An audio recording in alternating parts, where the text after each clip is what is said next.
ہدایت اور گمراہی میں حسب و نسب اور خاندان کو نہیں دیکھا جاتا ہے۔ اب دیکھ لیجئے حضرت ابراہیم علیہ السلام کی اولاد ہی سے تو مشرکین مکہ تھے۔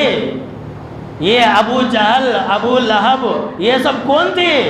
ابراہیم علیہ السلام کے نسل سے تھے۔ اللہ نے جڑ کاٹ دے، کہا کہ نہیں، اللہ کے پاس نہیں چلے گا، خاندان حسب و نسب نہیں چلتا اللہ کے پاس۔ یاد رکھ لیجئے، یہ لوگوں کو گمراہ کیا جاتا ہے۔ یاد کیجئے کہ ابراہیم خلیل اللہ ہے، لیکن ان کا باپ جو آزر ہے جہنمی، نہیں بچا سکے۔ کیوں؟ ظالم ہے۔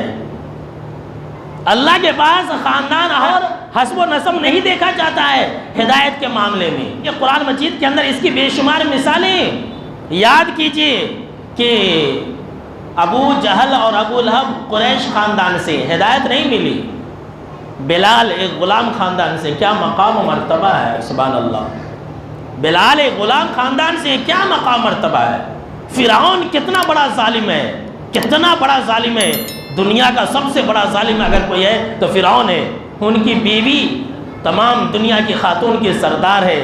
حضرت نوح اور حضرت لوط، حضرت نوح علیہ السلام تو جلیل القدر پیغمبر ہے، اولو العزم من الرسل پیغمبر ہے۔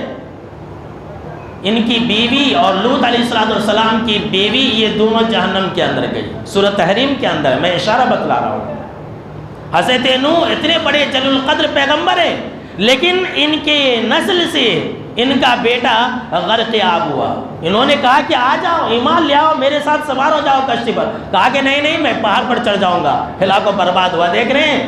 تو سن لیجئے، سیرت ابراہیم علیہ السلام کا یہ سب سے بڑا پیغام ہے کہ اللہ کے پاس یہ نہیں دیکھا جاتا ہے کہ کس سے کس کا رشتہ جڑتا ہے، کون کس خاندان کا ہے، کون سید ہے، کون پٹھان ہے، کون شیخ ہے، یہ اللہ کے پاس نہیں دیکھا جاتا۔ لوگوں کو گمراہ کیا جاتا ہے کہ ہم سید ہیں، ہم بخشے بخشائیں، ہم کو نماز پڑھنے کی ضرورت نہیں ہے۔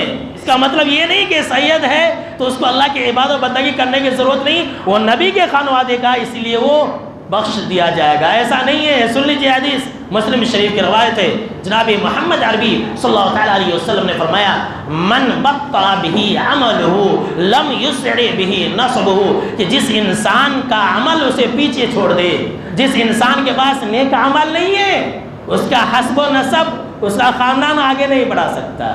یہ دنیا کے حد تک ہی ہے، میں یہ خاندان، میں وہ خاندان، اللہ کے پاس نہیں ہے۔ ان اکرمکم عند اللہ اتقاکم، کہ لوگوں سن لو، اللہ کی نگاہ میں باعزت اور مکرم وہی انسان ہے جو تقوی والا ہو، جو ایمان والا ہو۔